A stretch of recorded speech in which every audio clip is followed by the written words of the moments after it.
10 пациентки од целиот источен регион неделно прават биопсија на дојките.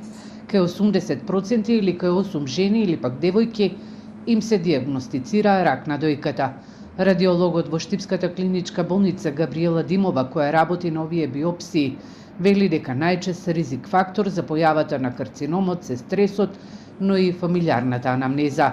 Посочува возрастната граница се повеќе се намалува, и како што вели, за жал се помлади жени и девојки заболуваат од канцер на дојка.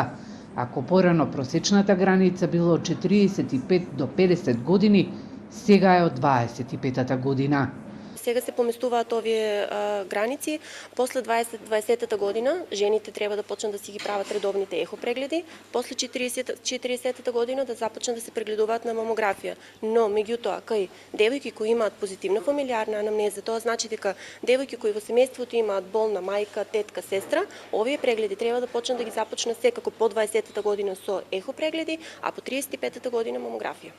Грудка која расте и не се повлекува, исцедок од брадавицата, црвенило на кожата.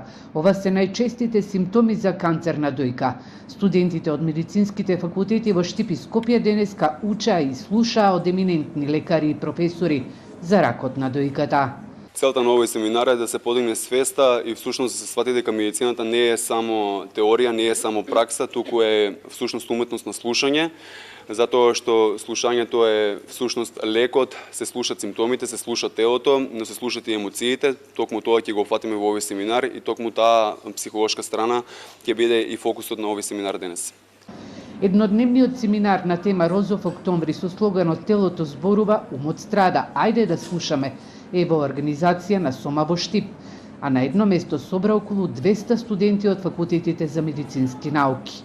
Инаку статистиката говори дека на клиниката за онкологија годишно се дијагностицираат околу 1200 пациенти со карцином на дојка, од кои 1% се мажи.